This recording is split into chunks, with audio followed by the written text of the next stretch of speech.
ನಮ್ಮ ದೇಶದ ಕ್ರಿಕೆಟರ್, ಹೆಮ್ಮೆಯ ಕ್ರಿಕೆಟರ್ ಹಾರ್ದಿಕ್ ಪಾಂಡ್ಯ ಅವರ ಹೆಂಡತಿಗೆ ಮೋಸ ಮಾಡಿದ್ದಾನೆ. ಏನಂದರೆ 5 ಪೈಸನೂ ಕೊಡದಿರ ಅವಳಿಗೆ ಡೈವರ್ಸ್ ಆಗಿದೆ. ಸೊ ಈಗ ಕನ್ಯಾದಾನ ಮಾಡಿಕೊಂಡು ಅವಳಿಗೊಂದು ಮಗು ಕೊಟ್ಟು ಈಗ ಒಂದು 5 ಪೈಸನೂ ಇಲ್ದಿರ ಅವಳು ಡೈವರ್ಸ್ ಮಾಡಿದ್ದಾನೆ. ಅದು ಮೋಸ ಅಂತ ಕಾಣಿಸ್ತಾ ಇಲ್ವಾ? ಆದರೆ ಇದನ್ನೇ ರೋಲ್ ಮಾಡೆಲ್ ಥರ ತೊಗೊಂಡು ನಮ್ಮ ಎಲ್ಲ ಗಂಡು ಮಕ್ಳು ಇದೇ ಥರ ಸ್ಟೇಟಸ್ ಎಲ್ಲ ಹಾಕ್ತಾ ಇದ್ದಾರೆ.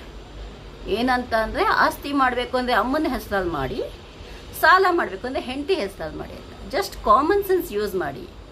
ನಿಮ್ಮನೆ ಹೆಣ್ಮಕ್ಳಿಗೆ ಇಲ್ಲ ನಿಮ್ಮ ತಾಯಿಗೇನೆ ಆಗಲಿ ಈ ಥರ ಮಾಡಿದಿದ್ರೆ ನೀವು ಎಲ್ಲಿರ್ತಾಯಿದ್ರಿ? ನಿಮ್ಗೆ ಓದೋಕ್ಕಾಗ್ತಾಯಿತ್ತಾ? ಏನಾದರೂ ಅಚೀವ್ ಮಾಡೋಕ್ಕಾಗ್ತಾಯಿತ್ತಾ? ನೀವು ಈ ಲೆವೆಲಲ್ಲಿ ಇರೋಕ್ಕಾಗ್ತಾಯಿತ್ತಾ?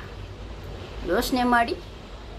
ಒಳ್ಳೆ ಸ್ಟೇಟಸ್ ಹಾಕಿ, ಕೆಟ್ಟ ಈ ಥರ ಕೆಟ್ಟ ಸ್ಟೇಟಸ್ ಹಾಕಿ ಸುಮ್ಮನೆ ಸಮಾಜನ ಹಾಳು ಮಾಡೋಕ್ಕೆ ಹೋಗ್ಬೇಡಿ. ಧನ್ಯವಾದಗಳು.